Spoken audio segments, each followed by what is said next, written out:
بسم اللہ الرحمن الرحیم نحمده ونصلي ونسلم على رسولنا الكريم اما بعد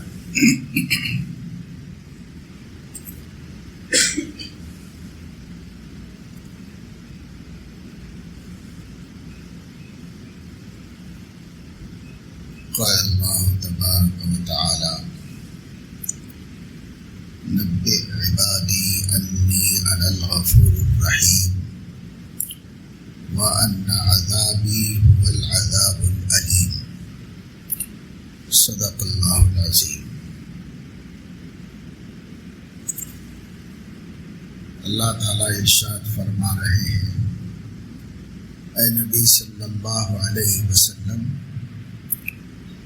آپ میرے بندوں کو بتا دیجئے کہ میں بہت بخشنے والا اور مہربان ہوں، اور یہ کہ میرا عذاب بہت سخت عذاب ہے۔ دو باتوں کی طرف اللہ تعالیٰ نے توجہ دلانے کا حکم حضور علیہ الصلاۃ والسلام سے فرمایا۔ ایک بات یہ کہ اللہ تعالیٰ بہت بخشنے والے، بہت مہربان ہیں۔ غفور کے معنی بہت بخشنے والے کی، بہت زیادہ بخشش کرنا، اور غفار کے معنی بھی بہت بخشنے والے کی، غافر کے معنی بخشنے والے کی۔ تو ایک لفظ ہے غافر، یہ بھی قرآن میں آیا ہے، غافر الذنب وقابل التوب، کہ اللہ تعالیٰ گناہوں کا بخشنے والا اور توبہ کا قبول کرنے والا ہے۔ اور غفار بھی قرآن میں کہا گیا ہے، وَإِنِّي لَغَفَّارٌ لِمَن تَابَ وَآمَنَ وَعَمِلَ صَالِحًا ثُمَّ اهْتَدَىٰ۔ اور غفور بھی فرمایا گیا ہے۔ یہاں آیت میں نبئ عبادی انی انا الغفور الرحیم، میرے بندوں کو خبر دے دیجئے، میرے بندوں کو بتلا دیجئے کہ میں ہی بہت بخشنے والا اور بہت مہربان ہوں، اور یہ بھی بتلا دیجئے ان عذابی هو العذاب العلیم، میرا عذاب ہی بہت سخت عذاب ہے۔ اور لوگ بھی عذاب دیتے ہیں، سزائیں دیتے ہیں، سختیاں کرتے ہیں، عدالتیں سزائیں دیتی ہیں، امیر المومنین سزا دیتے ہیں، لیکن اللہ فرما رہے ہیں کہ وہ سب سزائیں قابل برداشت ہیں، معمولی درجے کی ہیں۔ میں جو سزا دیتا ہوں وہ معمولی درجے کا نہیں ہے۔ جیسے اللہ رب العزت اپنی ہر صفت میں یکتا و یگانہ ہیں، اسی طرح اللہ تبارک و تعالی شانہ کی پکڑ کی اور عذاب کی صفت بھی بہت سخت ہے، وہ شدید ہے۔ وَأَنَّ عَذَابِي هُوَ الْعَذَابُ الْعَلِيمُ، میرا عذاب ہی سخت عذاب ہے، دردناک عذاب ہے۔ دونوں چیزیں اللہ تعالیٰ نے ایک ہی جگہ بیان کر دی، عفو، درگزر، معافی، اور سختی، پکڑ، عذاب، اس کا بھی ذکر کر دیا، اس کا بھی کر دیا، اور پیغمبر کو حکم دیا کہ وہ امت کو اس کی جانب متوجہ کریں، یاد دہانی کرائیں، اس لیے کہ اگر یاد دہانی نہیں ہوتی رہے گی تو آدمی بخشش سے نا امید ہو جائے گا اور اللہ کی پکڑ اور اس کے عذاب سے نڈر ہو جائے گا۔ نڈر ہو جانا بھی ہلاکت ہے اور ایمان کے تقاضوں کے خلاف ہے۔ مایوس ہو جانا بھی ہلاکت ہے اور خلاف ایمان ہے۔ اس لیے نہ مایوس ہو نہ نڈر ہو جائے، درمیان میں رہے آدمی، اللہ سے ڈرتا رہے اور ڈر کر اس کی نافرمانی سے بچتا رہے، اور اس کی نافرمانی میں جو کوتاہی ہو جائے تو اللہ سے امیدوار رہے کہ وہ معاف کر دے گا۔ ڈرانا کام کرانے کے واسطے ہے اور امید دلانا کام کے اندر ہو جانے والی کوتاہیوں کے واسطے۔ کوئی بھی آدمی کتنے بھی اہتمام سے اللہ کی بندگی کرے پھر بھی اللہ کی بندگی کا حق نہیں ادا کر سکتا، تو کیسے مطمئن ہوگا؟ تو مطمئن اس طرح ہوگا، انی انا الغفور الرحیم، انی لغفار لمن تاب غافر الذنب وقابل التوب۔ اس سے اطمینان ہوگا کام کرنے والے کو کہ اس نے بہت اچھا کام کرنے کی کوشش کی، اس کے بعد بھی اس کے ذہن میں خیال آیا کہاں اللہ پاک کی ذات عالی اور کہاں میرا یہ عمل غفلت کے ساتھ، بے پرواہی کے ساتھ، کیا قبول ہوگا اور کیا اللہ اس سے راضی ہوگے؟ تو وہاں بتا دیا گیا اس کی فکر کرنے کی ضرورت نہیں، آپ کو کام کا حکم دیا گیا ہے، آپ اہتمام سے کام کر لیں، اس کام میں جو بھی نقص رہے گا، عیب رہے گا، کمزوری رہے گی تو رہنے دو، بندہ اپنے خدا کی شان کے مطابق تو کر بھی نہیں سکتا، لہذا ہم اس کو درگزر کر دیں گے، ہم اسے نہیں پوچھیں گے۔ تم کوشش کرو کہ اعلیٰ درجے کی بندگی پیش کر سکیں، اس کی کوشش کرو، اور اعلیٰ درجے کی بندگی کا معیار سنت کے مطابق بندگی کرنا ہے، اس لیے کہ ان سے اعلیٰ درجے کی کوئی بندگی کسی نے بھی نہیں کی۔ سب سے اعلیٰ درجے کی بندگی سیدنا محمد رسول اللہ صلی اللہ علیہ وسلم نے کی ہے، اتنے پائے کی اور اتنی معیار کی تو دیگر انبیاء علیہ السلام سے بھی ممکن نہیں، امتوں سے کیا توقع کی جا سکتی ہے؟ تو حضور علیہ السلام کی معرفت کامل، حضور علیہ السلام کا علم کامل، حضور علیہ السلام کی خشیت و محبت بھی کامل، اس لیے ان کا عمل بھی کامل۔ تو اعلیٰ درجے کا بنانے کی کوشش کرنا یعنی سنت کے ظاہر کے مطابق بنانے کی کوشش کرنا۔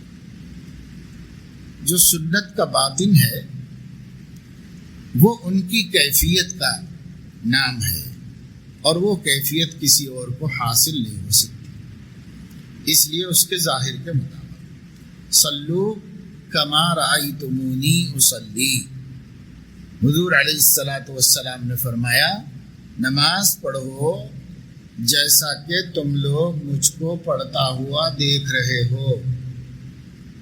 تو اب جو ان کی حرکات و سکنات دیکھی گئی ہیں کہ کھڑے کیسے ہیں، رکوع کیسے کرتے ہیں، سجدے میں کیسے جاتے ہیں، اور سجدے میں کیا پڑھتے ہیں، قیام میں کیا پڑھتے ہیں، یہ سب دیکھا گیا ہے۔ یہاں تک کہ سری نمازوں میں آپ کیا پڑھتے ہیں صحابہ کرام نے اس کو بھی محفوظ کیا ہے۔ کبھی کبھی حضور علیہ السلام زور سے بھی پڑھتے تھے تاکہ یہ بتا دیں کہ میں سری نماز میں کیا پڑھ رہا ہوں، سجدے میں کیا پڑھ رہا ہوں، رکوع میں کیا پڑھ رہا ہوں۔ ایک آدھ مرتبہ پڑھ کے زور سے پڑھ دیا تاکہ لوگوں کو پتہ چل جائے کہ ہم پڑھتے کیا ہیں۔ تو یہ کما رأیتمونی ہے، جیسے تم دیکھ رہے ہو، سن رہے ہو، بس یہ ہے۔ تو ہمیں مامور اس کا کیا گیا. اگر حضور علیہ السلام فرماتے صلو کما اصلی، ایسے نماز پڑھو جیسے میں پڑھتا ہوں، تو ہم تو زندگی بھر میں ایک دفعہ بھی نہیں پڑھ پاتے ان کے جیسی نماز. اس لیے انہوں نے اس کا حکم ہی نہیں دیا.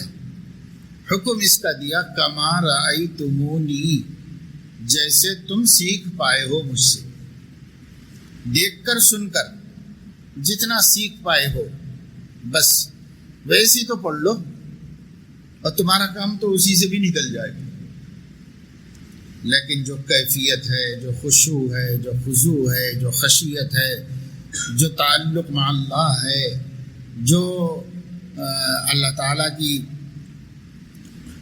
شان کا استحضار ہے، تو یہ تو بھائی اپنے اپنے علم اور اپنی اپنی معرفت کے مطابق حاصل ہوتا ہے. ظاہر ہے کہ حضور علیہ السلام کا علم و معرفت سب سے اعلیٰ درجے کا ہے، اس وجہ سے ان کی نماز بھی سب سے اعلیٰ درجے کی ہوگی. مگر جتنا حکم ہے اتنا تو کر لو. حکم یہی ہے کہ جو ہم نے پڑھا ہے اور تم نے سنا ہے وہ پڑھو سب. جس طرح ہم کو دیکھا ہے تم نے ویسی نقل کرو. یہی وجہ ہے کہ صحابہ کرام نے جس طرح بھی حضور علیہ السلام سے سننا دیکھنا نقل کیا ہے وہ سب معتبر ہے شریعت کے اندر. فقہا کے نزدیک، علماء کے نزدیک، ائمہ کے نزدیک سب معتبر ہے. دیکھنے میں، سننے میں تھوڑا تھوڑا اختلاف بھی ہوا ہے، اس کے باوجود وہ اختلاف بھی معتبر ہے، کیونکہ حکم اتنا ہی ملا تھا جیسا تم مجھے دیکھ رہے ہو، سن رہے ہو، ایسی نماز پڑھو. اور ہم اس سے زیادہ کر بھی نہیں سکتے کچھ. اس لیے اتنا تو کر لو، اس میں کوتاہی مت کرو، اللہ سے ڈرو، کیونکہ وہ شدید العقاب ہے. غافر الذنب وقابل التوب شدید العقاب ذی الطول. تو اگر اللہ تعالی ہمیشہ ہر جگہ بخشش اور رحمت ہی کا ذکر کرتے تو پھر بندے بے عمل ہو کر رہ جاتے. اس لیے اللہ تعالیٰ نے توازن پیدا کیا کہ رحمت و بخشش کا بھی ذکر کرتے ہیں، اور جہاں اس کا ذکر آیا ہے آگے پیچھے اپنی پکڑ کا بھی ذکر کرتے ہیں.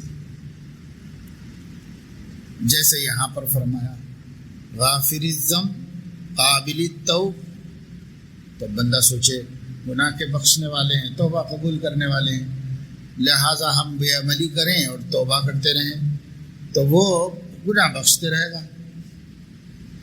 تو اللہ تعالیٰ کی اگر صرف اتنا ہی صفت، یہی صفت ذکر کی جاتی تو بندے غافل بن جاتے.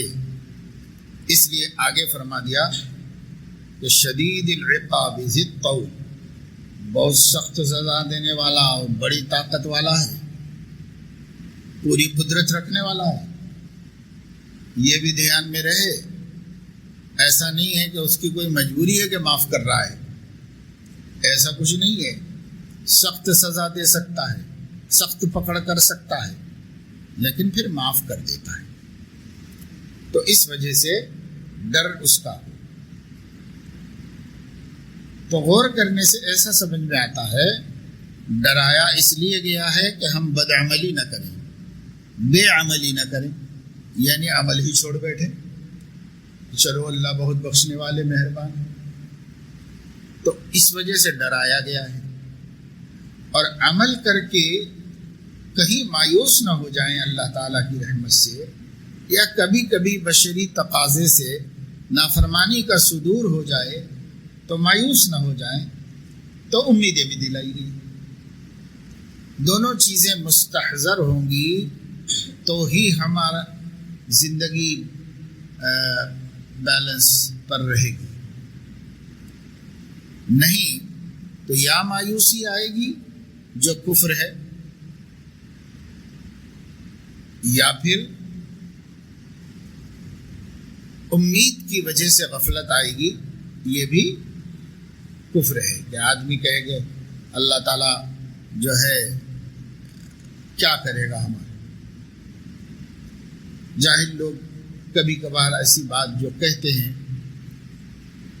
کہ صاحب تم بہت پابند ہو نماز کے، اور اتنی پابندی سے تم نماز پڑھ رہے ہو، تم کو کیا مل رہا ہے، ہم کو کیا ملے گا؟ لوگ ایسے کہتے ہیں، بعض جوہلا کہتے ہیں، ایسی زبانوں سے نکلتا ہے، تو جہالت ہے، اس کو پتہ ہی نہیں کہ کیا مل رہا ہے۔ ہو سکتا ہے کہ اس نے یہ سمجھا ہو کہ نماز اس لیے پڑھی جائے کہ نوکری میں رینک بڑھ جائے، یا اس لیے پڑھی جاتی ہے کہ روزی میں اضافہ ہو جائے، یا اس لیے پڑھی جاتی ہے کہ مسلح کے نیچے سے پیسے ملیں۔ انہوں نے کیا سمجھ رکھا ہے؟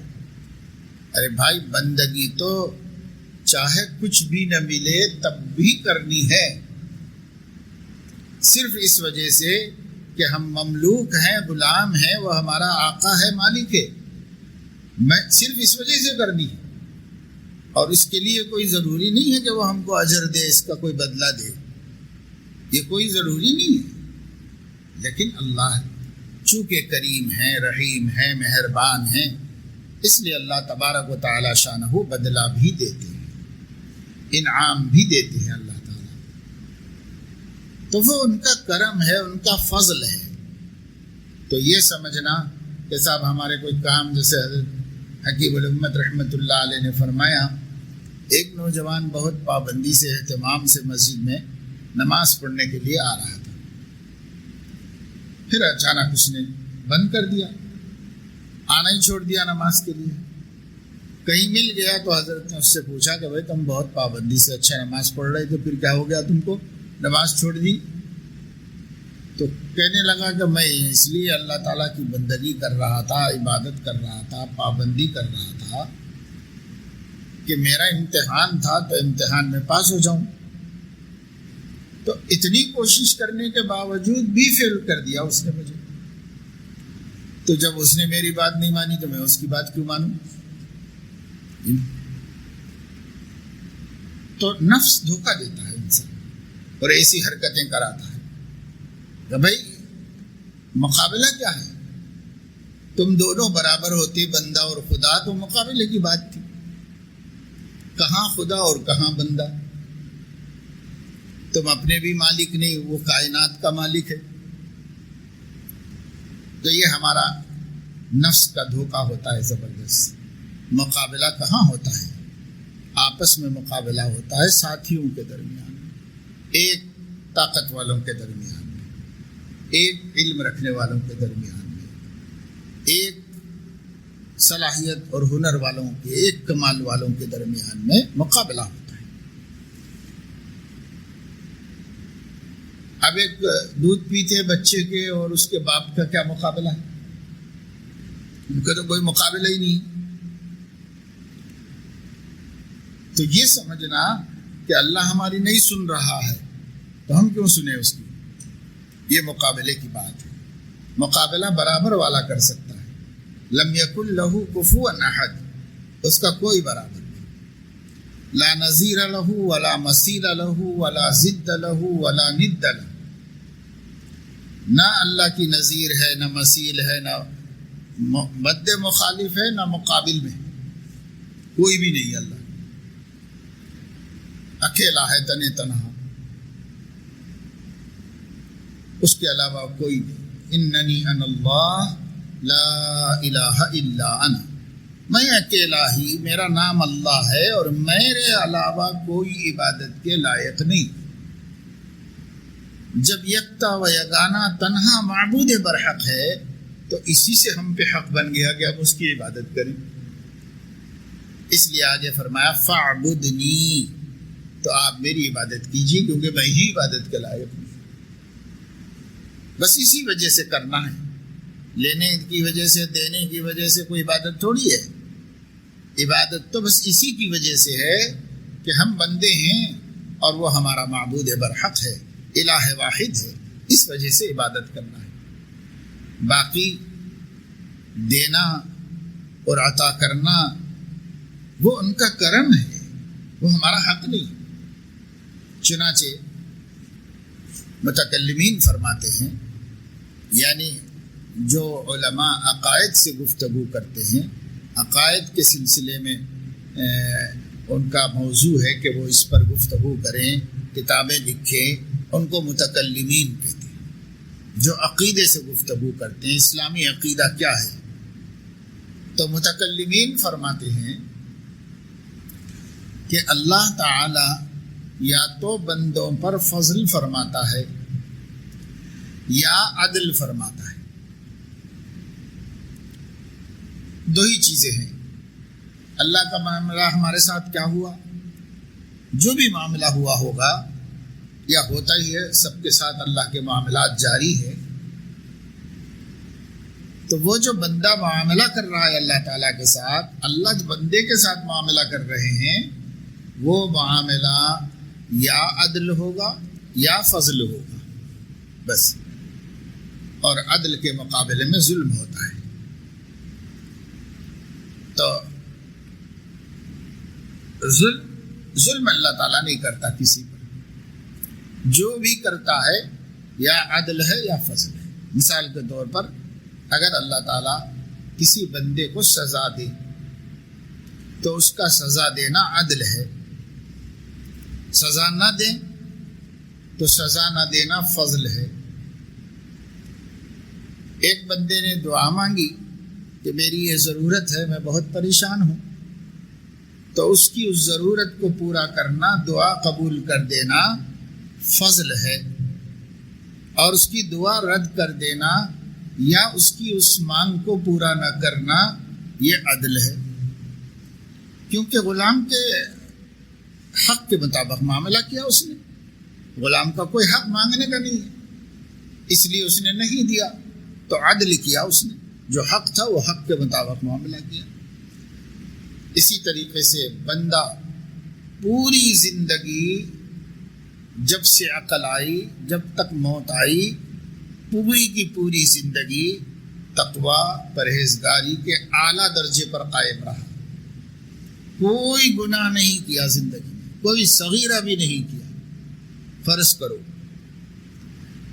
اور کوئی نیکی نہیں چھوڑی، پوری زندگی نیکی کرتا رہا اور پوری زندگی گناہوں سے بچتا رہا، ایک گناہ فرشتے نے اس کے گناہ نامے میں نہیں لکھا۔ اب یہ شخص اللہ کے سامنے حاضر ہوا، اگر اللہ تعالیٰ اس کو جہنم میں ڈال دیتے ہیں تو یہ اللہ تعالیٰ کا عدل ہے، جنت میں بھیجتے ہیں تو اللہ تعالیٰ کا فضل ہے۔ کیوں؟ اس واسطے کہ مخلوق کا، مملوک کا، غلام کا، عبید کا کوئی حق نہیں بنتا کہ وہ اپنے آقا سے کوئی حق طلب کرے، کوئی حق بنتا ہی نہیں اس کا۔ اس لیے ایک پوری زندگی کے نیکوکار کو، جس نے زندگی بھر کوئی نافرمانی نہیں کی، سیدھے سے اگر اللہ دوزخ میں ڈال دے تو یہ ظلم نہیں ہے، یہ عدل ہے، اور اگر اللہ تعالیٰ اس کو جنت پہ بھیج دے تو یہ اس کا فضل ہے۔ تو حق تعالی شانہ کے جو بندوں کے ساتھ معاملات ہیں، بین العدل والفضل، کسی کے ساتھ عدل ہو رہا ہے، کسی کے ساتھ فضل ہو رہا ہے، کسی کے ساتھ عدل ہو رہا ہے، کسی کے ساتھ فضل ہو رہا ہے، کسی موقع پہ عدل ہو رہا ہے، کسی موقع پہ فضل ہو رہا ہے۔ ہمارے اکیلے کے ساتھ بھی دونوں چیزیں چلتی رہتی ہیں، کبھی اللہ عدل کا معاملہ فرما رہا ہے، کبھی فضل کا معاملہ فرما رہا ہے، بس عدل اور فضل ہی ہے، ظلم کہیں نہیں اللہ کے۔ یا عبادی انی حرمت علی الظلم، اے میرے بندوں، میں نے اپنے بندوں پر ظلم کو حرام کر دیا۔ تو ظلم کہیں بھی نہیں ہے۔ ایک بندہ ہے زندگی بھر اللہ اس کو بھوکا رکھے تو یہ عدل ہے، اور کھلا دیں پلا دیں تو یہ ظلم ہے، یہ فضل ہے۔ کھلا دیں پلا دیں یہ فضل ہے، اور بھوکا رکھے تو یہ عدل ہے اللہ تعالیٰ۔ اگر کہیں اللہ پاک ہمارے عمل کے بغیر کسی جگہ ہمیں رسوا کر دیں تو یہ ان کا عدل ہے، اور عزت دیں تو یہ ان کا فضل ہے۔ مال چھین لیں تو یہ عدل ہے، اور مال عطا کر دیں تو یہ فضل ہے۔ جتنے معاملات آپ دیکھ رہے ہیں، کوئی بندہ بیمار ہو گیا، ظاہر اللہ کے حکم سے ہوا، اس کا بیمار ہونا اللہ کی طرف سے عدل ہے۔ پھر اگر اللہ اس کو شفا دے دیں یا بیمار نہ ہونے دیں تو یہ ان کا فضل ہے۔ اب ہر جگہ دیکھ لو، پوری زندگی میں اس کو پھیلا لو، اللہ ہمارے ساتھ یا عدل فرما رہا ہے یا فضل فرما رہا ہے۔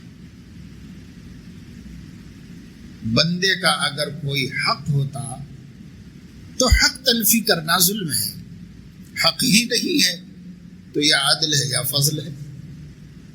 جس کو یہ بات سمجھ میں آ جاتی ہے اس کو زندگی میں ٹینشن نہیں، ڈپریشن نہیں۔ اس واسطے علماء نے فرمایا کہ اسلام کی ڈکشنری میں ڈپریشن کا کوئی لفظ ہی نہیں۔ کیوں؟ کہ مومن کو ڈپریشن ہو ہی نہیں سکتا۔ اس لیے نہیں ہو سکتا کہ اس کا اعتقاد ہے کہ اللہ ہمارے ساتھ یا عدل کا معاملہ کرتے ہیں یا فضل کا معاملہ کرتے ہیں، تو اس کو پریشانی کیا ہے بھائی؟ جو چیز اسے نہیں سمجھ میں آئی تو یہ طے ہے کہ یہ عدل ہو رہا ہے تمہارے ساتھ۔ جو چیز اپنی چاہت کے مطابق مل گئی تو ہم خرما ہم ثواب، طے ہو گیا کہ یہ فضل ہوا ہے۔ حقدار تو نہیں تھے ہم، لیکن فضل ہوا ہے ہمارے اوپر۔ اس سے ٹینشن خود بخود ختم۔ اس لیے اہل اللہ کو آپ کبھی پریشان حال نہیں دیکھا ذہنی اعتبار سے، یعنی پریشانیاں، مصیبتیں، بیماریاں، دشمنیاں، عداوتیں، حسد سب ان کو بھی پیش آتی ہیں، بلکہ بسا اوقات ہم لوگوں سے زیادہ پیش آتی ہیں، لیکن آپ کبھی ان کو ایسا پریشان نہیں دیکھیں گے جیسے ہم لوگ پریشان ہوتے ہیں، چھوٹی چھوٹی سی بیماری پر، چھوٹی چھوٹی تکلیف پر۔ جو ہمارا حال ہے وہ حال ان کو نہیں ہے، کیونکہ ان کا یہ اعتقاد مضبوط ہے کہ ہمارے ساتھ جو کچھ ہو رہا ہے وہ فیصلہ خداوندی سے ہو رہا ہے۔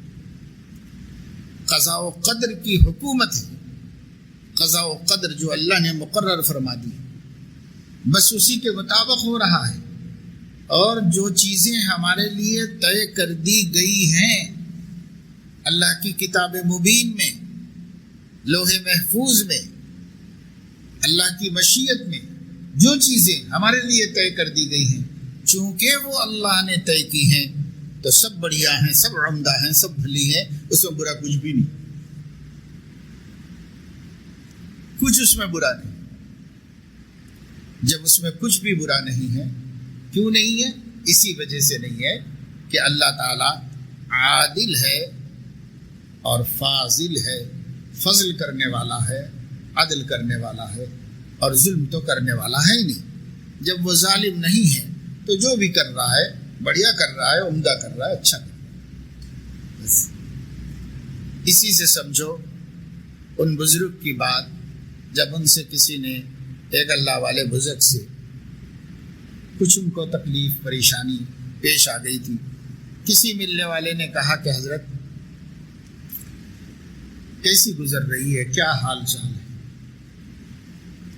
تو فرمایا اس شخص کا حال کیا پوچھتے ہو کہ پوری دنیا کا نظام جس کی مرضی سے چل رہا ہے۔ تو پوچھنے والے کو بڑا تعجب ہوا کہ بھائی یہ تو خدا تعالیٰ کا مقام ہے، یہ کون؟ یہ تو ایک ادنا بندے، کوئی نبی بھی نہیں کہہ سکتا کہ سارا نظام میری مرضی سے چل رہا، یہ کون صاحب ہے یہ کہہ رہیں گے؟ اس کا حال کیا پوچھتے ہو کہ پوری کائنات کا نظام جس کی مرضی سے چل رہا ہے۔ تو تعجب کیا اس نے کہا حضرت اس کا کیا مطلب ہے؟ یہ تو اگر مفتی صاحب سے پوچھو تو کفر ہو گیا، ایمان تجدید کرو۔ انہوں نے کہا کہ بھائی اس کا مطلب کیا ہے؟ اس کا مطلب بالکل واضح ہے کہ ساری کائنات کا نظام وہ اللہ تعالیٰ کی مرضی سے چل رہا ہے، جو بھی اچھا ہے یا برا ہے سب اللہ کی مشیت ہے، اور میں نے اپنی مشیت اللہ کی مشیت میں فنا کر دی۔ لہذا وہ جو چاہتے ہیں میں وہ چاہتا ہوں. فرق یہ ہے کہ ان کے چاہنے کا ان کو پہلے سے علم ہے اور ہم کو ظہور کے بعد علم ہوتا ہے. ہم اتفاق کر لیتے ہیں کہ صاحب ہماری بھی یہی رائے ہے. اب فرض کرو کہ کاروبار میں بہت بڑا نقصان ہو گیا. ہم کو چونکہ اللہ کی مشیت کا علم نہیں تھا کہ صاحب اس مہینے میں ہم کو لاس ہونا ہے، یہ اللہ کی مشیت ہے، تقدیر ہے، قضا ہے، ہمیں اس کا علم نہیں تھا. اس لیے ہم دعا کر رہے تھے اللہ پاک خسارہ نہ ہو، نقصان نہ ہو، اللہ پاک ہمارا بھلا کر دیجئے، فائدہ کر دیجئے، یہ بولتے رہے. لیکن جب حساب کیا تو اس مہینے میں بہت نقصان ہو گیا، 10 لاکھ کا نقصان ہو گیا. تو اس وقت نقصان سامنے آتے ہی جو صحیح الاعتقاد مسلمان ہوتا ہے وہ کہتا ہے کہ اچھا اللہ پاک آپ کا ارادہ یہ تھا کہ ہم کو اس مہینے میں اتنا نقصان ہو، تو ہمیں نہیں معلوم تھا، ہم گستاخی کی معافی چاہتے ہیں. اب ہم اتفاق کر لیتے ہیں آپ سے، ہم آپ سے راضی ہیں کہ آپ ایسا چاہ رہے ہیں تو ہم بھی آپ یہی چاہ رہے ہیں، کیونکہ آپ ہمارا برا کرتے ہی نہیں ہیں، ہمارا بھلا ہی کرتے ہیں. لیکن ہمیں نہیں معلوم تھا، اس لیے ہم مانگ رہے تھے کہ نقصان نہ ہو، نقصان نہ ہو، نقصان نہ ہو. جب ہو گیا تو پتہ چلا کہ آپ یہ چاہتے ہیں، آپ یہ چاہتے ہیں، تو ہم آپ سے اختلاف کیسے کریں گے؟ بندہ خدا سے اختلاف کیسے کرے؟ ہم اختلاف نہیں کرتے، ہم اتفاق کر لیتے ہیں آپ سے. اسی وجہ سے اس کا حال وہ نہیں ہوتا جو عام تاجر کا ہوتا ہے. اس کے تو 10,000 کے لاس میں بھی حالت خراب ہو جاتی ہے، اس کے 10 لاکھ میں بھی نہیں ہوتی. وہ کیفیت نہیں ہوتی، دکھ ہوتا ہے، تکلیف ہوتی ہے. ایک انسان ہونے کے ناطے بشری ہر کیفیت اس کو حاصل ہے، بشر ہے، بشری کیفیات اس کو ہوتی. حضور اکرم صلی اللہ علیہ وسلم کو بھی غم کی باتوں سے غم ہوا، خوشی کی باتوں سے خوشی ہوئی. یہ آپ کی بشریت تھی، لیکن آپ کی نبوت یہ تھی کہ غم کے موقع میں بھی اللہ سے راضی اور خوشی کے موقع میں بھی اللہ سے راضی. غم میں بدحال نہیں ہوئے اور خوشی میں بدمست نہیں ہوئے. احکام پہ چل رہے ہیں، احکام پہ چل رہے ہیں، بس خوشی ہو یا غمی ہو. اس لیے ہمیں بھی اپنے اندر یہ صفت پیدا کرنی چاہیے کہ بار بار غور کرو، بار بار سوچو. ایک ہی ہستی ہے جو مسجود ہے، معبود ہے. ایک ہی ہستی ہے جو مشہود ہے، موجود ہے. اور ایک ہی ہستی ہے جو حاکم اعلیٰ ہے، رب واحد ہے. اسی کی بندگی کرنا ہے، اس سے راضی رہنا ہے. وہ ہمارا خیر خواہ ہے. ہمیں تجویزیں نہیں رکھنی ہیں، ہمیں صرف اطاعت کرنی ہے اور احکام کو پورا کرتے رہنا ہے. کمی کوتاہی ہو جائے تو اس کے کرم سے عفو درگزر کی امید رکھنی ہے، اور اگر کام اچھا ہو جائے تو ناز نہیں کرنا ہے، اس کی توفیق کا شکریہ ادا کر دینا ہے. بس اس کا نام بندگی ہے، اس کا نام عبدیت ہے. اسی کو عبودیت بھی کہتے ہیں. اور یہ عبودیت وہ صفت ہے جس کے پیدا ہوتے ہوتے بسا اوقات عمریں نکل جاتی. لوگ کہتے ہیں کہ صاحب کچھ سمجھ میں نہیں آ رہا ہے کہ کیا اصلاح کریں، کچھ سمجھ میں نہیں آ رہا ہے کہ کیا اپنے کو سنواریں، کیسے سنواریں. ارے بھائی، سب سے بڑی صفت بندے کا بندہ بن جانا ہے. ابھی تک بندہ نہیں بن سکا، عمر گزرنے کو آ گئی. بندے کا بندہ بن جانا سب سے بڑی صفت ہے، اور اسی کے لیے ساری مجاہدے تھے. اگر ان تمام زندگی کے مجاہدوں سے نماز، روزہ، زکوٰۃ، حج، قربانی، عمرے، خیر خیرات، جہاد فی سبیل اللہ، یہ ساری چیزیں لے کر بھی بندگی نہیں آئی تو پھر تو مقصد حیات ابھی تک بھی نہیں ملا. اللہ ہماری نماز کا لے کے کیا کریں گے؟ اللہ ہمارے جہاد کو لے کے کیا کریں گے؟ اللہ ہماری زکوٰۃ کو لے کے کیا کریں گے؟ مال ان کا دیا ہوا، اس میں سے ہم نے 2.5 ان کو دیا تو وہ لے کے کیا کریں گے؟ ہم نے 97.5% خود ہی رکھ لی اور 2.5% واپس دے کے کوئی احسان کیا ہم نے اللہ تعالیٰ کے اوپر؟ کچھ بھی نہیں، اور واپس بھی اس کو نہیں دیا ہے، اپنے بھائی بندوں کو دے لیا ہے۔ تو حج کر کے اللہ کا کیا ملتا ہے؟ قربانی کر کے اللہ کا کیا ملتا؟ اللہ کو تو کچھ نہیں جاتا، اللہ کے پاس کیا چیز جاتی ہے؟ وَلَكِنْ يَنَالُهُ التَّقْوَى مِنْكُمْ، جو تمہارے قلب کی کیفیت عبودیت ہے وہ اللہ کے پاس جاتی ہے۔ ایک ہی چیز کا قدردان ہے، آپ اس کو جو بھی دیں وہ اس کی عطا کرتا ہے، آپ اس کو جو بھی دیں اس کے پاس اتنا ہے کہ اس کے پاس کوئی ہمارے ویلو نہیں، ہمارے دینے کی کوئی ویلو نہیں۔ پوری دنیا والے مل کے کیا دے سکتے ہیں؟ جو پوری دنیا میں دولتیں ہیں وہ دے سکتے ہیں، اور یہ پوری دنیا اور اس کی دولتیں مچھر کے پر کے برابر وقت نہیں رکھتی اللہ کے ہاں۔ تو ایک مچھر کا پر کشتی میں لے جا کر کے پیش کریں کسی بزرگ کو، ابا جان کو، چیف منسٹر کو، تو کیا لائے ہو؟ صاحب ہم آپ کے لیے بہت بڑی دولت لائے ہیں۔ کیا لائے ہیں؟ مچھر کا پر لائے ہیں۔ تو اس کو وہ کیا سمجھے گا؟ بھائی مذاق کر رہے ہو، میری تحقیر کر رہے ہو، نکالو اس کو باہر کرو یہاں سے، بدتمیز آدمی ہے۔ تو ہمارے پاس تو اتنا پورا پر دینے کے لیے بھی نہیں ہے، اس لیے کہ وہ مچھر کے پر کو بانٹ کر دنیا کے اربوں خربوں کو دیا گیا ہے، تو ہم اللہ کو وہ ایک پر بھی نہیں دے سکتے مچھر کا۔ تو کس چیز پر ہم ناز کرتے ہیں کہ ہم نے اللہ کو یہ بندگی دی، ہم نے اللہ کو یہ دیا؟ کیا دیا؟ کچھ بھی نہیں۔ تو جو بھی ہم دیں گے اس کی کوئی ویلیو نہیں، ہاں اس کے پاس ایک چیز کی قدر ہے اور وہ اس کی شان کے لائق نہیں، ہر کمال اس کی شان کے لائق ہے، ایک کمال ایسا ہے جو اس کی شان کے لائق نہیں، اور وہ ہے عبودیت، بندے کا بندہ بن جانا۔ یہ ہماری ہی شان کو زیب دیتا ہے، اور سچی بات یہ ہے کہ عبودیت یعنی بندگی، بندے کا بندہ بن جانا، یہ جو صفت ہے کہنے کو تو دو لفظ ہیں، لیکن زندگیاں کھپا کے لوگ اس دولت کو حاصل کرنے میں ناکام ہیں۔ اخیر میں اللہ نے کرم سے دے دیا کہ بھائی زندگی بھر تو کوشش کرتا رہا نا بندہ، پھر بھی نہیں پا سکا، چلو ہم ہی دے دیں ہماری طرف سے، تو ازراہ فضل دے دیا اللہ تعالیٰ نے۔